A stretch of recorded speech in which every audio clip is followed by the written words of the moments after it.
Great.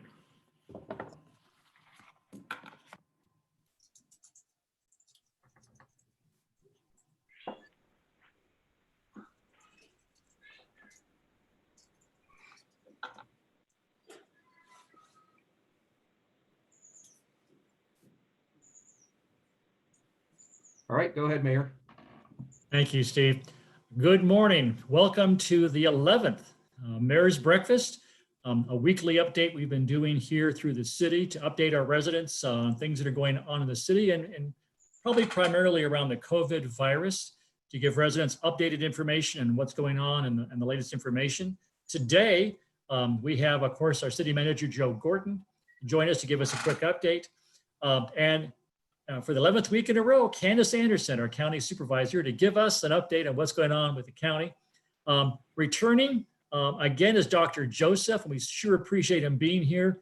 He has really become a superstar in the Valley and a common name to us all. We all talk about what Dr. Joseph has told us to do, which is really helpful, so thank you. Returning again is Ann Lucena, and is the CEO of our hospital here in San Ramon Regional Medical Center. To give us an update on how the hospital is doing. And joining us from Stanford Healthcare is Tracey Lewis-Taylor. She's a COO, and she'll update us on how the hospital in Pleasanton, which of course is a part of our Valley's infrastructure, and how we're doing. I'd like to also welcome people from around the Bay Area. I guess we have a broader audience than we might have thought. In fact, as far away as Ventura, people are calling and commenting. So it's interesting to hear that and know that. We're also going to tweak this and that we're going to be going every other week going forward because we want to make sure that when we bring programs every week or every 2 weeks, we have relevant, good information, and it's time well spent for you to listen. So we will skip next week and then go in 2 weeks unless something occurs that indicates that we should have more current information being presented. Also, if you want to mail in questions, and that's really a big part of this, is email info@sanramon.ca.gov, and we'll get those questions. Steve has been collecting them already before, and he'll collect them during this, and then he'll ask questions time permitting. I want to give a heads up that Candace Andersen has to leave just before 9:30, so she'll give her report in, and we'll pass along any questions that are for Candace to her so she can respond to those separately. So today's focus is on our Valley and on the virus.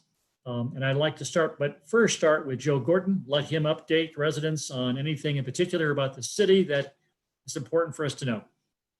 Thank you, Mr. Mayor, and good morning, everyone. I will be brief as I usually am because I know most of the viewers would like to get to our experts. However, I'll just provide an update. San Ramon has started summer camps in compliance with the county health order that was issued. And those have been well received by many of our residents who are looking for opportunities for their children to participate in camps in the safest possible way, as well as it gives them, as some of our residents start going back to work, it also allows them gives them the opportunity to have a safe place to have their children in. Those camp modifications, we used to have what we called Camp Central. Obviously, that is no longer the case for this summer. So it's more Camp Decentral in order to comply with the modifications that the health officer has put out. But our camp modifications that we did do seem to be working really well and have been received very positively. We do a curbside check-in for our camps, so we don't even let folks into the camp area until they've been checked. We have checkout procedures that follow full physical distancing. We have full and half-day camps. We comply with stable groups of 12 campers with the same instructors through the entire camp. We dedicate a space for each group with an emphasis on outdoor activities. And we have no more than 2 camps taking place at any one facility at the same time so that we don't have campers passing each other. Our safety consists, we're constantly washing our hands, the basic hygiene. Our staff and instructors wear masks. We adhere to all the county, state, and CDC guidelines, including symptom checks as you get out of the car, right, to go into the camp. And we make that health and safety the highest priority over the actual programming. And so as parents are coming in to see how we're doing business, we're receiving lots of positive feedback. So as we move forward and as we open up, the balance is very, very important on how we continue to open up, and as far as the city does in how we do our programming, but we always have the county health order first, and we take the opinion and the direction of our county health experts, and then apply our camp on how we can work through that lens. So very successful, very positive, and we're happy to give some opportunities to our kids. Without going really any further, I would give it over to the Deputy City Manager, Stephen, who I always like to just give you a little feedback on our website, because it's comprehensive and it allows the community to have many, many questions answered, and we have a lot of resources. So I will turn it over to Stephen. Thank you. And once again, if you have any questions, it's info@sanramon.ca.gov. If you can get your questions in earlier so we can make sure that we get them answered, that would be great. If we are unable to answer them on this broadcast, we'll do it on future broadcasts or get back to you directly. But I'd like to share our COVID website like we do every week. If you go to the city's main webpage at San Ramon, or www.sanramon.ca.gov, there's a COVID-19 banner, and you click on it, and we have various pages of resources related to COVID and things that have changed since COVID. As City Manager Gorton mentioned, we have a summer camps tab here. The tab this week that I would like to highlight, if I could scroll down to it, is our mental health resources tab. So if you click on that tab, we do have links to emergency mental health support, such as 211 with the county if you need help. And we also have non-emergency mental health support information highlighted as well. Once again, when we come across any information that we would feel that would be useful, we make sure that we link it here on the page as your one-stop shop to go to other elected officials, any of the medical centers, and anywhere that you would need information related to COVID. Thank you. Thank you, Steve. I know also that you post these on our YouTube channel, our San Ramon YouTube channel. And on that, as an example, Dr. Joseph's presentation on social distancing and masks is posted and viewed quite often, in fact. I'd like next to introduce Candace Andersen, who is our county supervisor, and has given us an update. Things must be changing rapidly. So what's the newest for today, Candace? Well, always good to be with you, and I appreciate you bringing me in, Mayor. So we're seeing an uptick in cases, and last week we were at about 1,547 cases countywide. This week we've had 282 new cases. We're averaging right now about 37 new cases a day, and as I've discussed with others, you'd expect that because we are doing more testing. What's a little bit disconcerting about these numbers is this week of all of those tests, 4.6% tested positive. We want to keep that number in our county under 5% to not feel like we're moving a little too quickly. Last week, only 3.4% of our tests were positive, and the week before that, 2.7%. Some of this is, of course, to be expected because we are still opening up a lot of things, which I'm very excited about. San Ramon, you've had 2 more cases this week. Each week, you've been averaging 2 to 4 new cases, so it's still present in San Ramon. Hospitalizations, another number that we like to track because we recognize that not everybody has a severe reaction to the COVID virus, but we are seeing our hospitalizations increasing. Last week when I came on the call, we were at 15. This week we're up to 21. Other factor that we look at is deaths in the community. This week we had 6 more deaths. Now, when you look countywide, yes, more than half of our 44 deaths in Contra Costa County have been people over the age of 80. However, remember, most of you are not immune to this COVID virus. You could still get it. You could still have very, very serious health consequences to yourself, but you could also unknowingly spread it to people you love, you care about, who may not be able to weather that virus as well as you would. So some people are saying, well, are you opening up too fast? I don't think so. I don't think we're at that point yet where I want to say slow down the opening, because I think we all understand the gravity of this virus. I think most people understand it is important to still maintain that social distancing of 6 feet, the importance of wearing masks, primarily to protect others. And, if you're not feeling well, stay home, definitely get tested.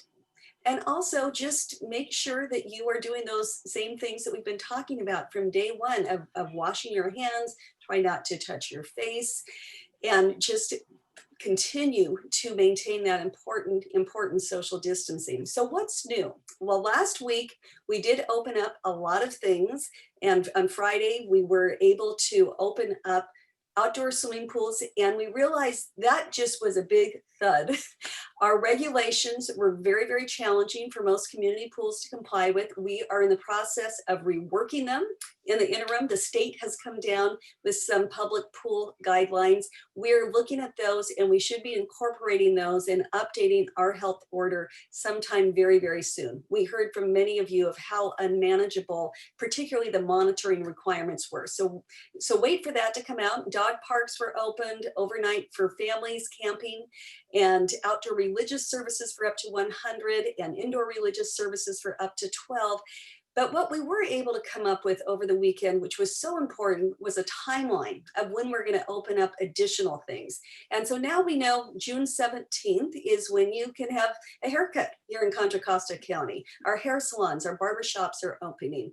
July 1st, we're going to start indoor dining. Bars are going to be allowed to be open. Indoor religious services up to 100. These are all following state guidelines. So you want the details of what those will look like, go to the state's website, and there are guidelines for each of these activities or businesses. Gym and fitness centers on July 1st have limited indoor leisure activities, things like arcades, bowling alleys, pool halls. Those are going to be opening up. Also, hotels will be allowed to be opening up for tourism and individual travel. And then we're looking forward July and August of schools being able to open back up. And there's been a lot of angst about schools reopening. And I know our school district in the San Ramon Valley is working on guidelines that they're looking at. The County Office of Education is working on guidelines, and the state, of course, is coming up with guidelines. We in the county are not weighing in other than our general orders specific to schools. We're working with the County Office of Education, but from day one, we have felt schools should remain open, and we really did not want to even see them closed in the early days of the outbreak, because we felt it was more important for children to be able to stay in school, and the health risk for them was minimal compared to some of the impacts of taking them out. We are here as a resource, but we are not dictating what these school guidelines are going to look like. Now, we are hearing that the state is opening up a few additional things, and I heard this morning on a call before this that nail salons may be opening up from the state. Previously, the state has absolutely prohibited nail salons, esthetician services, waxing salons, tattoo parlors. As the state starts opening those up, we are going to also then plug them into the timeline that we now have on the county website and that I've been sending out to people. Now, one of the reasons we're able to accelerate a little bit with our timeline than we were before is that we did apply for and receive a variance from the state so we can move a little bit quicker. And with that timeline, we had to fill out a very, very long attestation describing how we think we're going to be managing this health crisis in our community. And so some of the things that we had to put forth in our attestation were that our case rate per 100,000 people does not exceed 25. And it doesn't. As I said, we're about 35, and that's not per 100,000, that's per 1.2 million. Our test positivity rate does not exceed 8%. Right now, as I mentioned, we're in the high 4%. 5% is where we're getting nervous, but even our attestation, we said we could manage things with up to 8%. We have not seen a percent change in a 3-day average of our hospitalized patients in 10%. We're pushing on that, but we're not quite at that point. Certainly, we meet the other requirements of our ICU beds currently being available is not less than 20%, of ventilators available, not less than 25%. We're doing great with those metrics. And we are continuing to move forward with our own indicators, including the testing that is increased. We still want you to get tested. We still are encouraging our health partners to test as many of the members in your health groups as well, because that's so important. And then we have hired now, we have 85 contact tracers, it's a bit of a tongue twister, already hired working in our contact tracing. We are hiring about doubling that number and in the process of hiring and training those individuals. And I've had inquiries about, well, what does it mean to contact trace?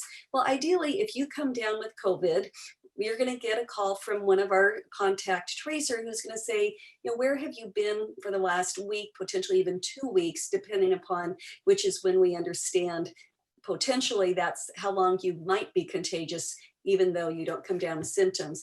And then we sort of hope you'll have on your phone or a calendar, you're able to say, well, here are the people I came in close contact. More and more studies are showing that you have to be in fairly close contact for 10, 15 minutes before it's likely that you would have spread the virus. But nevertheless, we would be talking about in your workplace, if you attended a worship service, if you attended a protest, that those people, we're not going to be able to contact trace all of those. But if you were at a protest, and even if you were masking, doing your social distancing, consider going in and getting tested. And definitely our first responders at those protests were encouraging to get tested as well.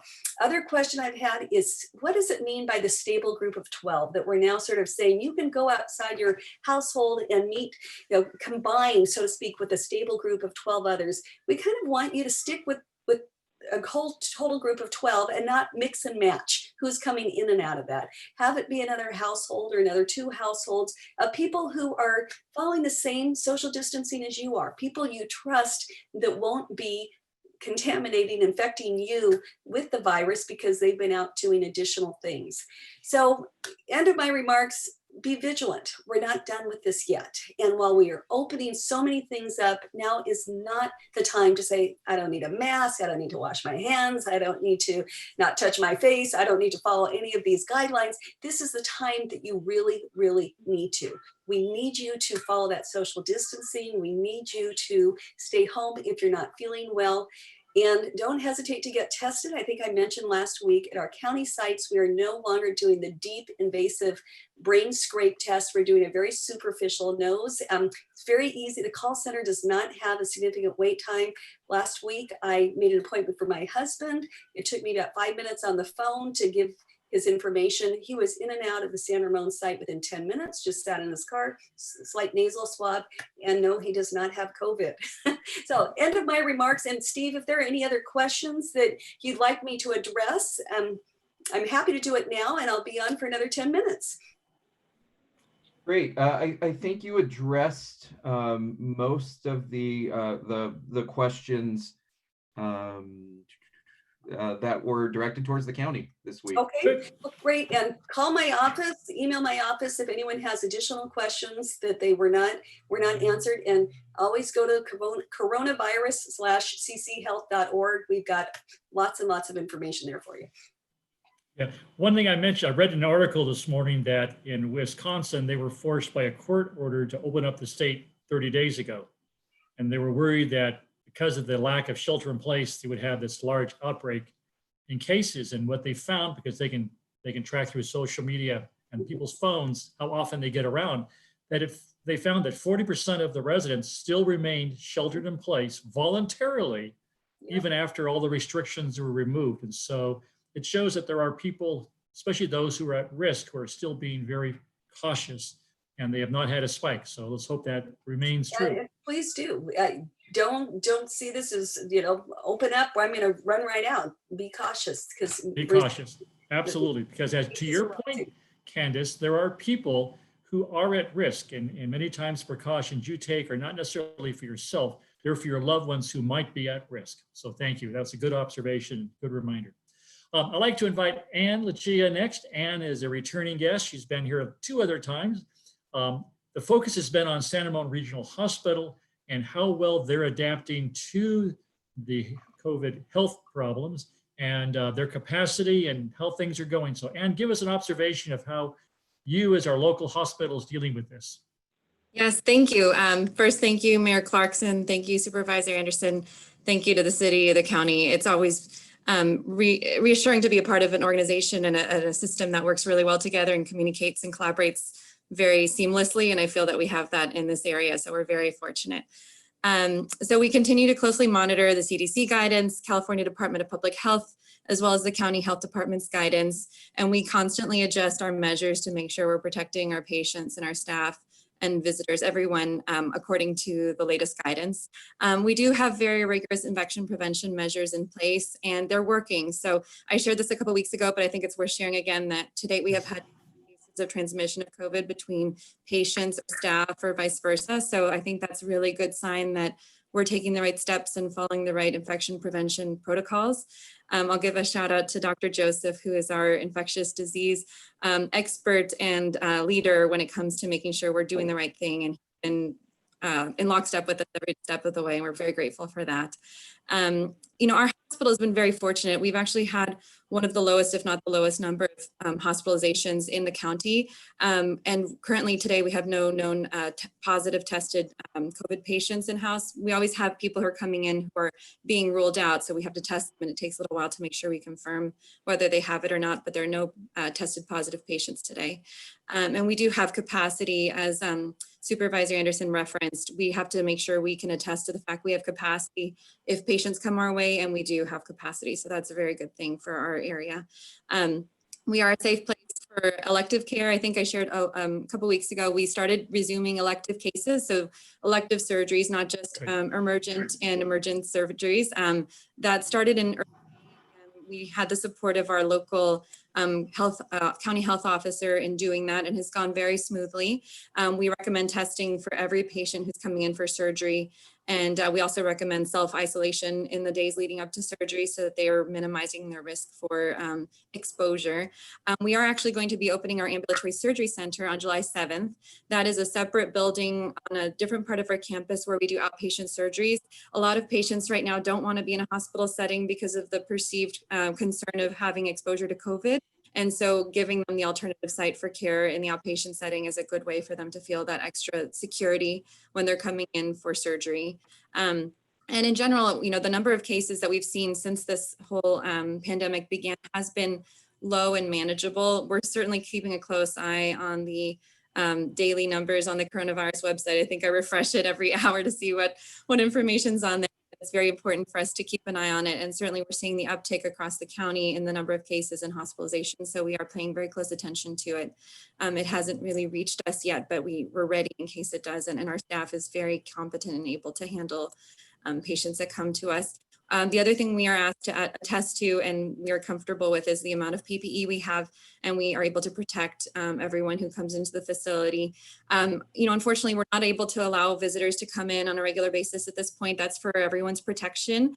We are able to facilitate virtual visits still with patients, and we do make exceptions for certain situations that are on a case-by-case basis, but we're following still the state's guidance on visitors in the hospital being very much restricted. We ask that all patients enter through only 2 entrances so we can really screen every single person for fevers and for symptoms.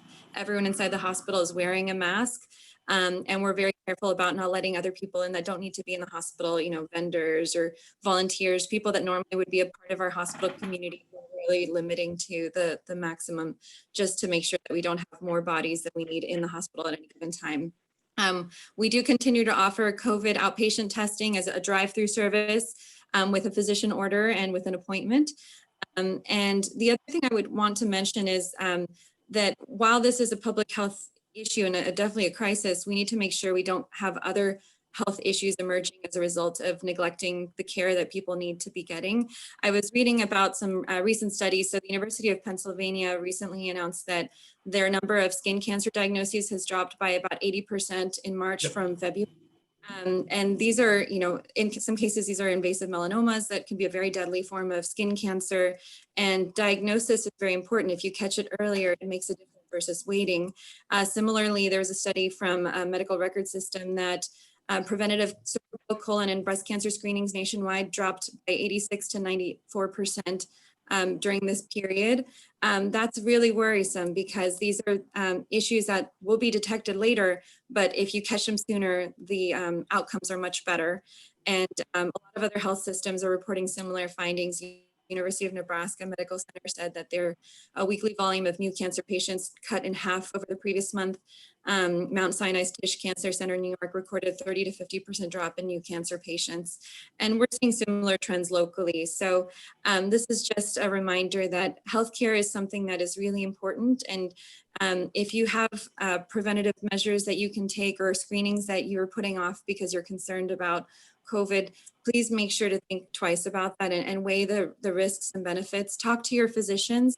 A lot of this care isn't done at the hospital. A lot of the preventative care is done by seeing your physician. And we want to reassure you that while the hospital is taking a lot of measures to protect the patients, I know that the physicians are also doing the same. They're doing a lot to make sure they're protecting their patients in their offices. And so if you're unsure about, whether you should be getting those screenings done or getting something checked out, talk to your local physician and make sure that you don't just sit on something that could be addressed and then it'll become a more serious issue in the future. The last thing I want to share is that we recognize this is a time of financial hardship for a lot of people, and we don't want financial constraints to be something that prevents people from getting the medical care they need. So we've begun offering new payment plans as well that can help accommodate patients' financial situations, because that is a factor for some people when they think about whether to get health care or not, and we don't want that to be the thing that keeps them from getting the medical care they need.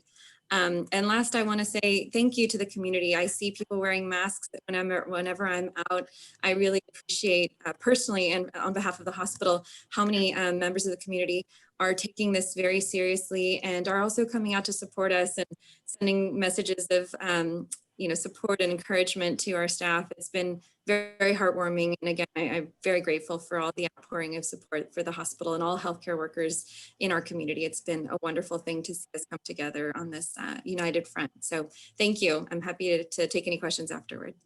Great. And I want to both thank you, but more importantly, things to the extent they are going smoothly at your hospital is not by accident. It's through your leadership and the hard work that you're putting in there. And I want to make sure that we recognize and that we not take for granted that things may appear to be doing really well, but there's a reason for it. We want to thank those leaders, especially you, for managing us through that process and bringing smart people in like Dr. Joseph to help you too. So Thank you. And also I want to thank you again for reminding people, because one of the collateral damages of the shelter in place are people not getting their screening done. And now that it's available, get that screening done, get your mammograms, get your skin cancers checked. That is something which we're going to see in the future. Get it done now. Do not put it off. And I really appreciate you bringing it up again. It's my pleasure now to introduce Tracey Lewis Taylor, who is the COO of Stanford ValleyCare, another large hospital here in the Valley. She got a chance to hear and talk about what's going on at our local hospital. Tracey, how are we doing over at Stanford? Yeah, thank you again for the opportunity and for inviting me to participate this morning. I know Rick Shumway, our president and CEO, has participated in prior forums. So I hope that some of what I'm going to share is similar or perhaps redundant to messages that he may have shared in previous weeks. But certainly if we've got new audience members, I think it's important to repeat and make sure that these messages are just part of our everyday conversation. I agree and echo a lot of what Ann had stated in terms of the collaboration across the city and certainly the partnerships that we have within our healthcare organizations. Ann and I text frequently, and I very much appreciate not only the value that our systems together bring to this particular community, but I appreciate that personal connection as well. Ann's always been a great colleague and friend during these times, and so it's really nice to be sitting here on the Brady Bunch screen alongside great leaders like Ann. So thank you for that opportunity. A lot of what I'm going to share is very similar to what Ann shared in terms of offerings and success, if you will, or smooth sailing over at San Ramon. I think that's a good thing. I think that it really does show the consistency with which our healthcare organizations in this community are applying not only national CDC, but also state and county guidelines in terms of keeping our patients and staff safe. So I'm relieved to hear that we have a lot of consistent practices. In terms of surge planning, I'll start there. Obviously, we spent a lot of time at the start of this pandemic planning for surge activity. We didn't see the surge that we had expected, but we have prepared and will remain prepared to surge up to about 70% over our current state capacity. The state has asked us, or the California Hospital Association has asked us to surge at 40% above our existing capacity. We will maintain our readiness just in case there is a need to do so. And that's been sort of an important measure for us as we think about reopening and reactivating the services that we have, is our ability to be nimble and flex as needed to support any potential surge. As Ann noted, in terms of current capacity and COVID volumes, we are not overrun with COVID-19 patients. In the event that we do have somebody who is receiving care in an inpatient status, we do have also the ability to co-locate or separate those particular patients so they're not in the general mix of our general inpatient population. We think that this is important both in terms of reassurance to our community, but also, quite frankly, in terms of just managing our own operational workflow, supply of personal protective equipment, and the like. So we can sort of rest comfortably that as our patients return for care, whether it's through the emergency department or through inpatient procedures and admissions, we do have the ability to create some separate spaces for the ability to take care of all of our patients. Things that we're doing, again, very similar to what Ann shared in terms of limiting entrances, limiting visitors, so that we are controlling the number of folks that are coming through our doors. Certainly vendors that are appropriate to provide direct patient care, they will go through the same screening process that the rest of our organization goes through. We also have, not unlike every other organization, robust screening mechanisms for both patients and staff members as we come through the front doors of the organization. We also have taken the opportunity to test our staff members as well as our physicians, both the PCR test to test whether or not someone is asymptomatic COVID positive, but also testing for antibodies. So that's something that we have engaged with as a measure of our ability to continue safe operations for the hospital. We have a really stable workforce, so that is good on that front. In terms of testing patients, and mentioned recommending testing and prior to procedure, we have the same process in place. We actually require patients to be tested within 3 days of their procedure so that in the event they are positive, there can be an active dialogue between the patient and the physician and determine based on the clinical appropriateness and the clinical need whether or not that case would move forward. Certainly if it can wait, that's always the preference, but absolutely, and again, to reiterate Ann's point about making sure that folks are receiving care, it's critically important to have that conversation with your physician, and we will take every precaution in the event that that case needed to be moved forward. We are complying with all of our county ordinances. Obviously, we're located in Alameda County, so slightly different current state than what we're seeing in Contra, Costa, but still supporting all of the masking requirements for healthcare workers as well as patients. And then taking the opportunity to monitor our infection rates within the community. And we think of that not only our community being Alameda County, but certainly paying attention to what's happening out in Contra Costa County, as well as in the Central Valley as well. We also spend a lot of time talking about what's happening in our local community, meaning our asymptomatic patient population through our county testing sites and our asymptomatic workforce. So those are measures that we talk about every day in terms of monitoring what's happening. A couple of differentiators, things that are sort of unique to Stanford Healthcare ValleyCare. I just mentioned we affectionately refer to it as the county testing site because it's located in the Alameda County Fairgrounds, but we have continued to run, I think we're in week 7 now, the testing site that allows anyone from the Tri-Valley to come and get a COVID test. This is in partnership with the cities of Livermore, Pleasanton, and Dublin. And again, with support from Alameda County as well. We feel proud that we were able to activate this site so quickly several weeks ago. We will continue that operation as we think it is obviously beneficial to the county in making sure that we have robust testing processes in place. We test about 1,000 individuals a week, and that number has been fairly steady over the last 6 to 7 weeks. We also are one of 54 health facilities, hospitals running the remdesivir clinical trial offered by National Institutes of Health. So again, really fortunate to be part of the Stanford enterprise and be able to bring that level of treatment to this particular community. I think what's also sort of interesting or exciting for us is that we routinely are brought into conversations both at the state level, county level, to help support other hospitals or other organizations in their efforts. So a lot of conversations with skilled nursing facilities in the Tri-Valley, in the region, helping to ensure that we mitigate risk of transmission between hospital settings and long-term care facilities, as well as offering support, guidance, any resource that we can to help mitigate the risk of transmissions within those long-term care and residential settings as well. We are also starting some pretty active conversations within our occupational health space. We run a pretty large occupational health program offering services to about 500 external clients here in the Tri-Valley. We've gotten a lot of requests to offer testing for those businesses as they consider return to work strategies for their own employees. So we'll continue to engage in those conversations and be a partner and resource for community members as they need us. I think those are some of the big things that we've really embarked on in terms of what we have been doing, what we continue to do, and what we're looking forward to in terms of continuing to support our community. So I'll pause there. Happy to answer questions as well.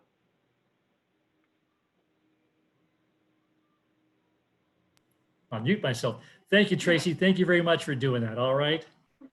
It's my pleasure now to reintroduce again Dr. Patrick Joseph.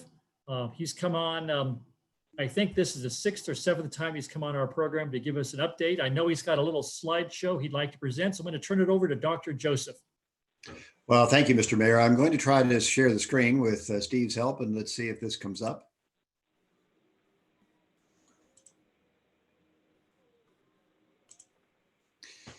And there we are. We'll do this. And while this is coming up, I want to reiterate one of the things that Ann mentioned, and you also, Mr. Mayor, specifically about breast cancer. I am very familiar with molecular diagnostics for breast cancer and have been involved with that for a couple of decades. And there is a reduction of new cases coming because there are fewer women getting their routine mammogram. Don't put it off. It is too important. Diagnostics are fantastic for early detection. Please do it. And now I'll get back to what I'm going to address today. I'm going to try to discuss these things today very briefly. We'll take a look at about COVID-19, some of the treatments and outcomes, the contagiousness, a little thing about pets, and then where on the scientific side we see some of the reopening steps that are going forward. Great. You say that it was mentioned by Tracey that remdesivir is an intravenous drug. It does work, but it's for hospitalized patients only. And it's a fantastic drug, but we don't have a good treatment for outpatients. So at the present time, there is no medicine for the majority of patients who get this. Although there are 32 to 33 drugs in trials right now, nothing is proving to be the penicillin for this virus. So still to this date, no treatment. Now for hospitalized patients, remdesivir was mentioned, but I want to discuss something different, and that is convalescent plasma therapy. This shows a cartoon of a person donating plasma. This is really, really important. Anyone who has had COVID-19 may be a candidate to donate plasma. And donating plasma is different from donating blood. A blood donor, a routine blood donor, can donate about once every 3 months, but plasma does not take the blood cells. It's easier on a person, and an individual can donate plasma up to twice a week. The plasma that comes from a person who has had COVID is used to deliver the antibodies to people who are very sick.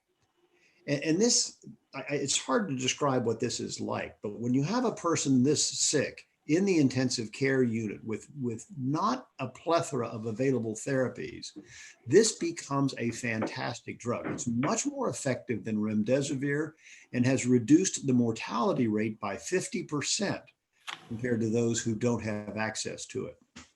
So if you have had COVID-19, I encourage you to contact the Red Cross. They'll give you the guidelines that have been established nationally, and you may be a plasma donor. And one donation can save 2 or 3 lives. So it's an extremely important thing to consider.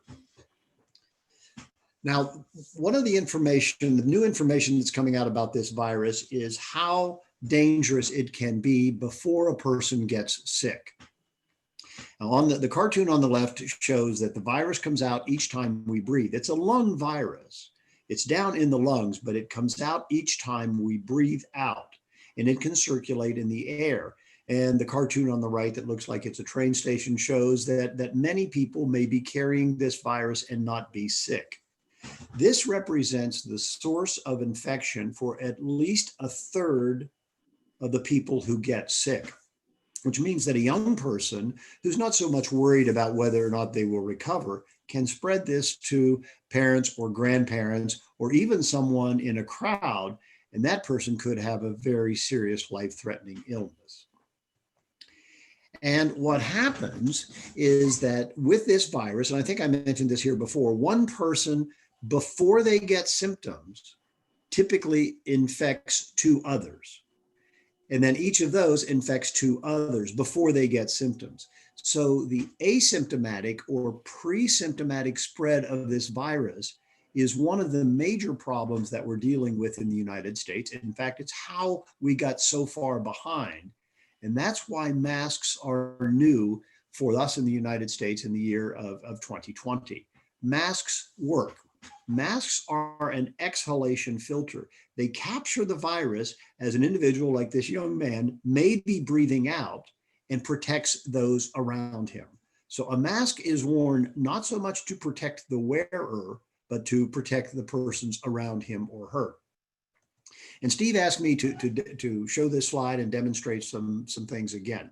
In the upper left is a mask that is worn by healthcare providers. This is what is used when you take care of a patient who has tuberculosis or COVID.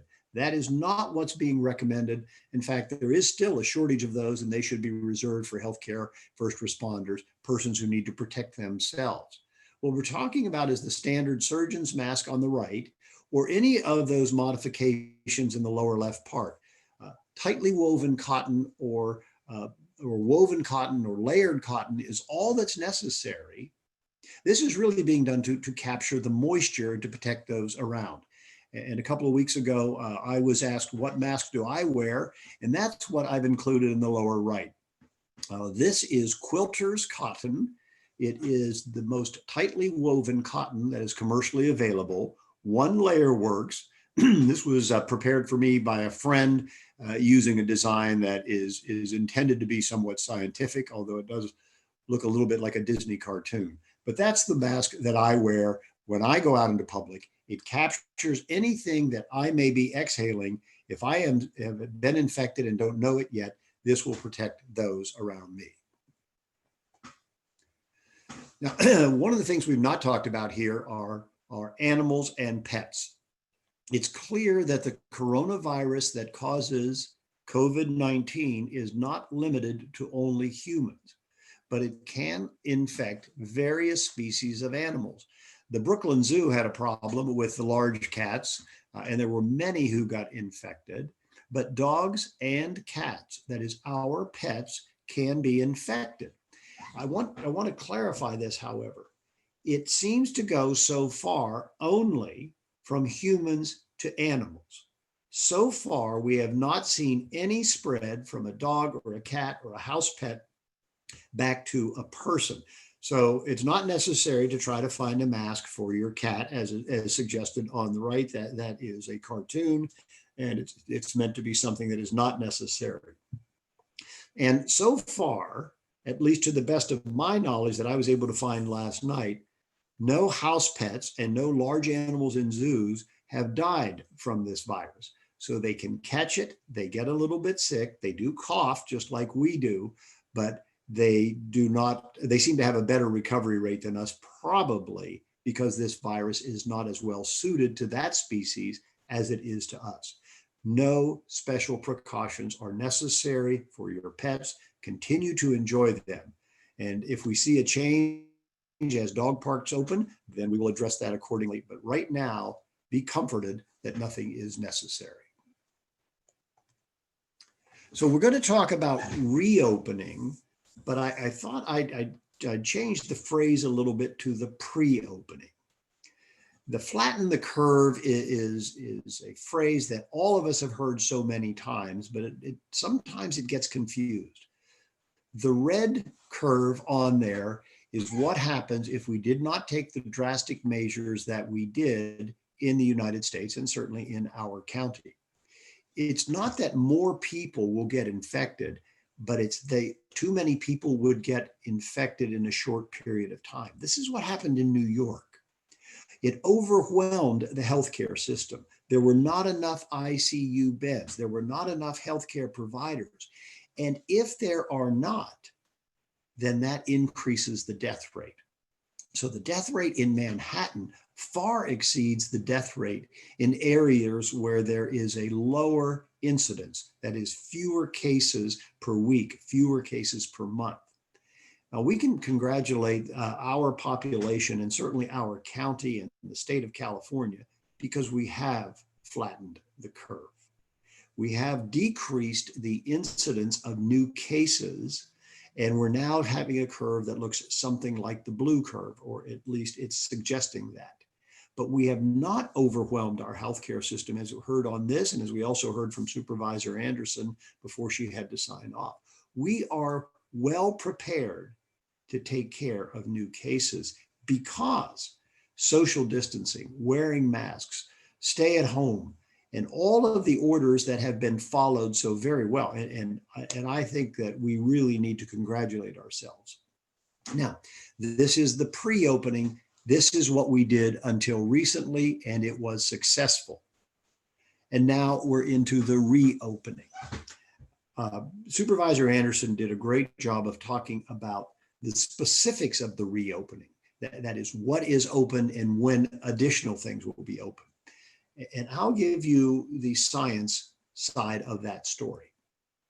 On the left, this is how we reopen. During the pre-opening, during the shelter in place, during the very strict guidelines that all were asked to follow, we measure everything that we can measure: the number of new cases, the number of deaths, the cases by age, the location of the cases. And then we create statistics that guide us to making a change. The change is the reopening. And it's very, very specific by our county health officer, what can be done and what cannot yet be done, and what will be done and in what order they will be done. They're very, very specific changes. And as each change is made, the statisticians in our cities and our counties follow predefined measurements or predefined indicators that were alluded to earlier. That is, how many new cases are occurring each week? What is the percentage of positive tests? How many people are being hospitalized? And unfortunately, what is the death rate? That is to say, does the change lead to a problem, or is the change doing a good job for us? And this is done by contact tracing. This is new. In the beginning of this virus hitting our community, Most people who were sick were just told to stay home. Those who were tested and were positive were admitted to the hospital. During the reopening, contact tracing is intensified immensely. That means if an individual gets COVID-19 now, that person will be interviewed and will be asked, what did you do during the past 2 weeks? Who did you see? Were you involved with any of the reopening changes? Were you exposed to anybody? And if so, where? And this contact tracing then flips back to tell us if the specific changes were addressed, were harmful, or if the specific changes were acceptable. And we continue to remeasure.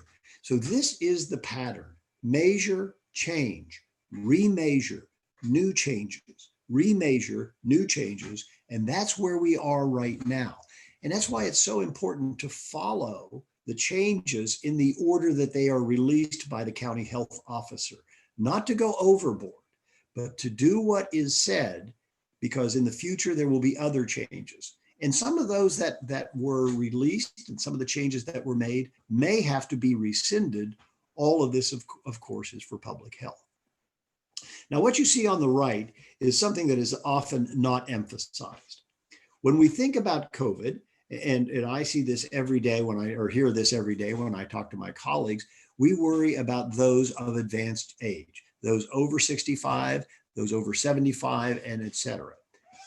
Those are the individuals who get the most serious complications, but they're not the ones who get the most disease. You can see that the age grouping where the most COVID-19 occurs is in the age of 20 to 44. Now, what's important to understand, these are individuals with probably the healthiest immune system of all age groups. So this virus can infect a person with a very healthy immune system. But when I hear a young person say, no, I'm fine, I'm not going to get it, I'm too healthy, that is not correct. You can get it. Individuals of the advanced age, if they get it, do more poorly because their immune system is weak. But the immune system of a young person is not protective against this virus. And of course, what happens is that the younger age group have a tendency to be more social. They have more social activities. They spread it among themselves much more than the elderly that don't have the same social settings.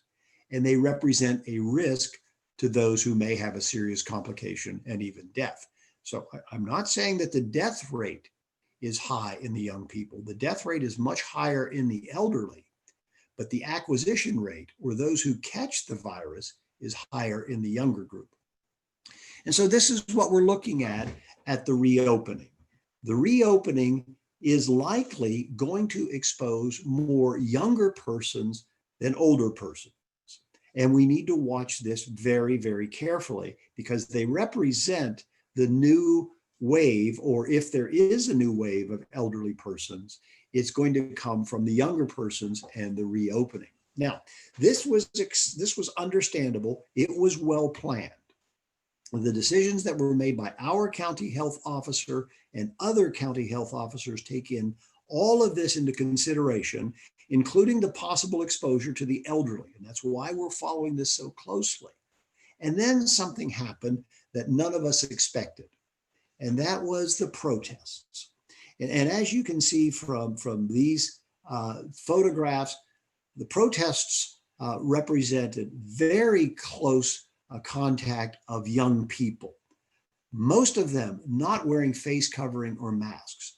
And we all know that we can assume that there are persons in these groups who are not yet symptomatic, not yet sick, but spreading the virus. Now, I think I said this here before, talking is all that's necessary to spread the virus if you're in close contact. Talking loudly increases the amount of virus that comes out of a person's mouth. So the loud protests increase the spread. And if you look at the bottom, if you want to add fuel to a fire, you make those persons cough by giving them tear gas. Now, I am not not saying anything about the protest politically, except that it's something all of us are watching very carefully. And we'll see if this represents a risk. And if it doesn't, that's important. If it does, that's important. I will make no predictions, but I'll tell you what we're going to do is to follow this very carefully. And if I were to do a contact tracing, that is an interview with anybody who is newly diagnosed, it's pretty hard to say everything you did for the past 2 weeks. It's going to be pretty hard to talk about all of the persons with whom you may have had contact within the past few weeks. And it's very likely that you won't even know if you came in contact with a person in a supermarket or someone you didn't know who subsequently was diagnosed. But we're pretty comfortable that if you were participating in any protest, that it's likely you will remember that. So this is going to represent a very important point of contact tracing. And whatever information we get from this is going to be useful. Whether it's problematic or hopefully not problematic, it will be fantastic information. So what happens next? What happens next is not a roll of the dice. It's not a gamble. This is not a time for predictions. This is a time for measurement. What happens next depends upon a great deal of effort at looking to those and at those who get a new infection. And that will determine what we do. It's a very organized, calculated approach to controlling a contagious virus for which we do not yet have a vaccine and we do not yet have outpatient therapy. So that's going to conclude my remarks right now, Mr. Mayor. Let me thank you and thank all of the members of this panel, as I always do. I am so proud to be part of such a wonderful community. I compare what we have done here to what has been done in other communities. And when I sit on committees and I hear what happens in other areas, I can only boast for what we have done here. So thank you so much. Thank you, Dr. Joseph. I'd like to, given the time, go right to questions. And Steve, do we have any questions for our guests? Yes, yes, we do, Mayor. One of the first questions, it was partially answered, but it relates to Arizona hospitals are preparing for a surge. Are local hospitals preparing for a surge as well? And I think the follow-up question is, what steps are being implemented to prepare? So this is Ann. I'm happy to jump in, and Tracey, Dr. Joseph, feel free to weigh in too. We haven't been given, I think, as direct mandate as it sounds like Arizona has received about a real imminent surge. We have been asked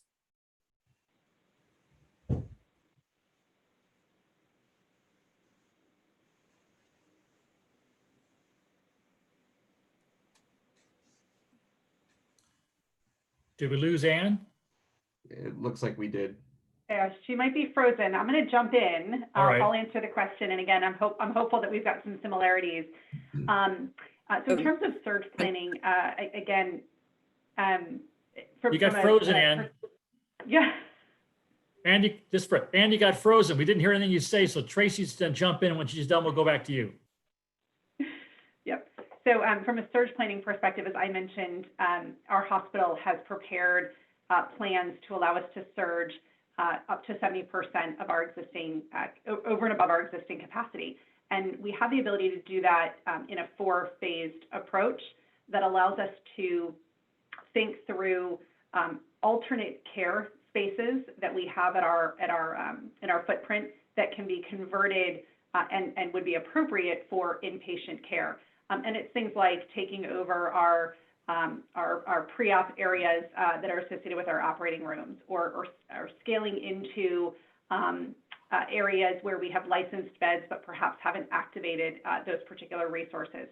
So we feel really confident in our 4-phased approach that at least in the first 2 phases allow us to maintain normal operations, our elective admissions, inpatient procedures, folks that are coming through the emergency room, still being able to take care of that patient population as we're doing today.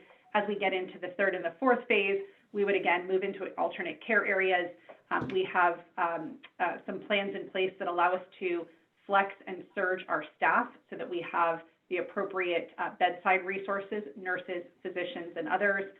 Again, plans in place that allow us to access a surge in equipment that's needed to care for patients, including ventilators and other necessary supplies and protocols. So we are fortunate that we haven't had to surge to that extent, but we have, as part of our emergency operations plan, very detailed activation protocols that would allow us to do that very quickly. Great. And did you want to add, I know I'm sensitive to making sure we can get to as many questions as possible. Do you want to add something to that?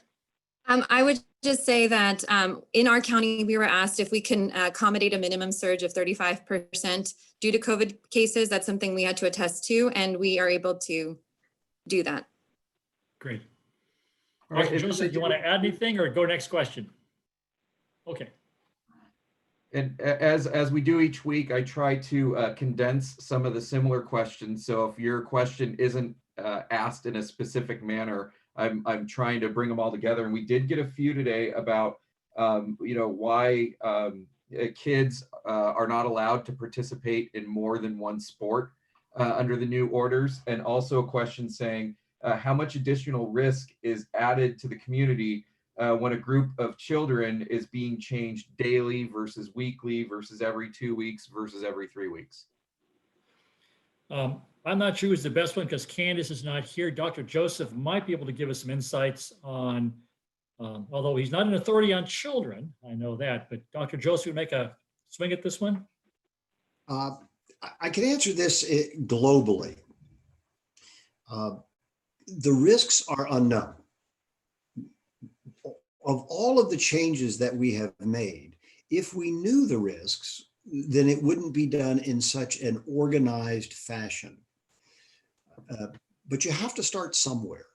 And decisions like this are made by consensus conference, consensus opinions, consensus meetings, and then you pick a decision point and you follow that. And in our county, it may be different from neighboring counties, or it may be different from counties in neighboring states. We're all different, but you have to start. And then the most important thing is follow closely to find out if that decision was acceptable or if it was not acceptable.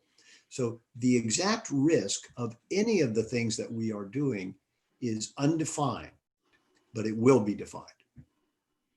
Understood. Thank you, Dr. Joseph. All right, next question. If a virus droplet should land on an area of the face that is not protected by a mask or glasses, how long does it survive? And does it stay put or migrate to an opening? Your wheelhouse, sir. Well, viruses do not crawl along the skin like ants, but they will survive on the skin because the skin provides nutrients to keep the virus moist. We have oils on our skin, which is why they live on our hands. Certainly we have oils on our face. So the most important thing, if a virus happens to get me on the side of the cheek around a mask, it will live there, but it will die usually within 20 to 30 minutes. So it's important not to touch our face and then touch the areas that are of infectivity, which would be our mouth, nose, or eyes. Those are the areas where a virus has to get to cause a problem. So if it happens to hit my ear, chances are if I don't touch my ear and then touch my nose, I will be very safe. Do you recommend, Dr. Joseph, that somebody should wash their hands and wash their face after being out in public? I do, but I just do it because I enjoy it. But washing, I have to be honest about this. Washing hands prevents infection. Washing a face does not. So it's not something that we will see as a recommendation to prevent infection. Thank you, sir. All right, a specific question. How many people are actually hospitalized with COVID-19 in each of your hospitals today?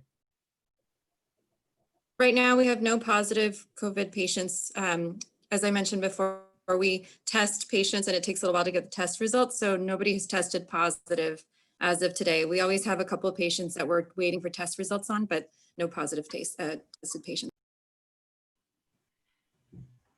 So I appreciate the question. Alameda County has continued to guide us in our communication around positive cases. And so we default to to the county and allow them to Alameda County and allow them to communicate the specifics around not only the positive rates that we're seeing, but any hospitalizations. What I can share with you about Stanford Healthcare ValleyCare, again, is that we are not overrun with COVID positive patients, do have capacity to treat all patients. And in the event that we do have a positive, we have the ability to separate those particular patients from a general patient population. Thank you, Tracey. All right, next question. If N95 masks are intended to protect the person from wearing the mask from getting COVID-19, what if all hairdressers, barbers, manicurists, etc. were fitted with N95 masks? If they are protected from getting infected, they wouldn't pass the infection to their customers. Is this a possible solution to get these businesses to open safely? Dr. Joseph, is that a fair question for you? Very much so. And the answer is yes, but it's impractical. Fitting for an N95, it takes time, meaning that when you wear that particular mask over your face and you breathe in, nothing can come around the outside of the mask. That's what being fitted means. Now, the N95s that you buy, the KN95s and the others that have equal filtration as the medical N95 are not fitted. So they're very loose. So as we inhale, the air comes in around the outside. So currently, and I won't predict the future, but currently we do not have enough N95 masks for all of those who have close contact in the business of hair salons or barbershops. Secondly, we don't have the ability yet to do fitting for them. But that's not excluded. As I said, as we open the salons and as we open the areas where people must have close contact, if that represents a risk, then we have to make a change. And that would be one of the things that's on the table. But in the beginning, it's not. I would just add, please go ahead, Ann. I would just say that, yes, we do fit testing specifically to make sure each mask fits each healthcare worker correctly. And so if you just buy one, there's no guarantee it's actually working the way that it is if you do the testing piece of it. But I'd also add, it is very uncomfortable to wear that for 8 hours in a row. And so the other challenge is that, you know, unless the person were to wear it the entire time that they're in contact, it won't work as expected. So they would have to make sure they're taking precautions during the times where they're not wearing that N95. I had a follow-up question for Dr. Joseph. If everybody in a hair salon wore masks, which means that nobody would be transmitting, it'd be capturing, would that be a safe work environment, or is that not a safe work environment if everybody wears a mask? Because you wouldn't be transmitting supposedly. It would definitely be safer. I don't even know if that is going to be the county health officer's recommendation when it's open, but it might be.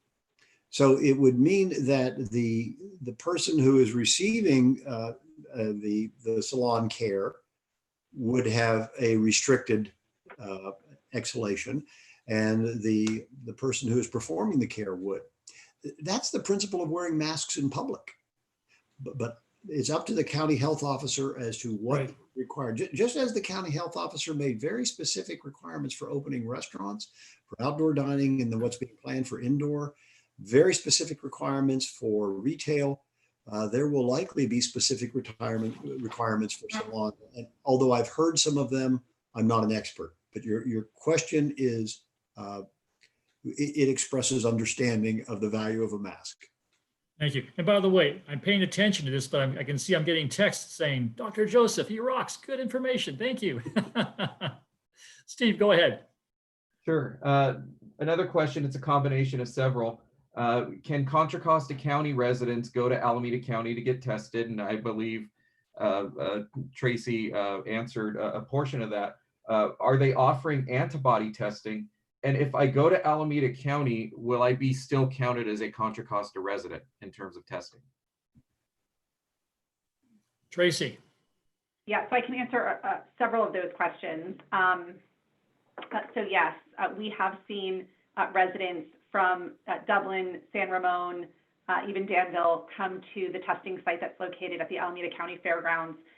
There is no appointment necessary. It's a drive-through option, Monday through Friday, 8 to noon. I should know that. And certainly welcome folks to come down and receive those services there. Appreciate Candace also mentioning that Contra Costa County also has testing centers that do have some appointment availability. So there are plenty of resources depending on where you live and sort of what your desires are in terms of location preference. We are not offering the antibody testing through the drive-through location. So unfortunately, it is, I'll say simply, the PCR swab test. Unfortunately, I cannot answer the question of where those numbers are counted and would defer to the counties for that resource. That's a good update. Dr. Joseph, what's the newest information on because we haven't spoken for at least 3 weeks about the antibody test. Is there much of an update on how helpful they are, how widespread it might be, and is there any guarantee that you can't be reinfected? Well, there's no guarantees in medicine, but right now, still as of today, with very, very few exceptions of unusual circumstance, no one has been infected twice. Okay. So then that concludes science to say that the antibody is protective. So I would say that that's a given at this point. Once you are infected and once one recovers and has a positive antibody test, he or she is protected. The question is, the unknown question is for how long. So it could be as short as a week, it could be months. So the likelihood of what has been referred to as an immunity passport, meaning I have antibody, therefore I don't need to do anything and I can go anywhere and I can create my own circle of friends. That is very, very unlikely to occur. Also, because of the uncertainty, there are no guidelines based on having a positive antibody test. So for example, in extended care facilities, it's going to be recommended that those individuals get PCR testing once weekly. They will not be exempt if they have an antibody. The same thing is true for first responders and healthcare providers and every place where there's a recommendation for routinely testing. And I'm in a situation where I have to get tested every week, but there will be no, I will not be exempt if I have antibody. So that's the update. It is, as I said from the beginning, the convalescent plasma is antibody. It saves lives. It's that good. The duration of protection is unknown. Thank you, sir. All right, Mayor, I think we have time for one last question. And there are several of them around this as well, but will the flu season cause a spike in positive COVID cases? Dr. Joseph? You know, I don't make predictions. I think I've said this so many times. I have been following seasonal influenza for decades with the CDC very intently. And I can always tell you what happened last year. So viruses are unpredictable. Anything is possible. Right now, there's really no basis in science to predict yes or no. And I wouldn't make the prediction anyhow. So stay tuned. Are we having a milder flu season because of the sheltering in place that's going on? You know, that's what is being proposed. There was a definite change in the number of new cases of influenza when shelter in place became enacted in all states. So there was an associated decrease in seasonal influenza where seasonal influenza was still active. And that's true of a lot of other infectious diseases. So the teaching of people to wash their hands, don't touch your face, social distance, shelter in place has changed the face of the numerous person-to-person infectious diseases. Thank you, sir. I want to thank everybody for joining us this morning. We went a little bit long, but good information. Tracey, thank you for joining us today. Really appreciate that. Keep up the hard work. And you're always delightful to listen to, and we're so appreciative of you being our health leader here at our hospital here in San Ramon. So thank you. Dr. Joseph, you're always a man of wisdom and advice and reassurance and good information, and the residents of San Ramon truly appreciate having that stuff, that information. And we'll be sharing your slideshow again on our YouTube channel that Steve posts and manages. Steve, thank you for working behind the curtain and always taking care of that. And of course, always at the last, Joe Gorton, thank you for your leadership here in the city. This is a great, well-functioning city because of your leadership, and we so appreciate that, sir. So have a great and safe weekend. Again, we're taking a 2-week, so every 2 weeks we'll be doing this unless something compelling comes up to do it more often. So enjoy your weekends, wash your hands, and practice good practices. So have a nice weekend. Thank you, everybody. Thank you.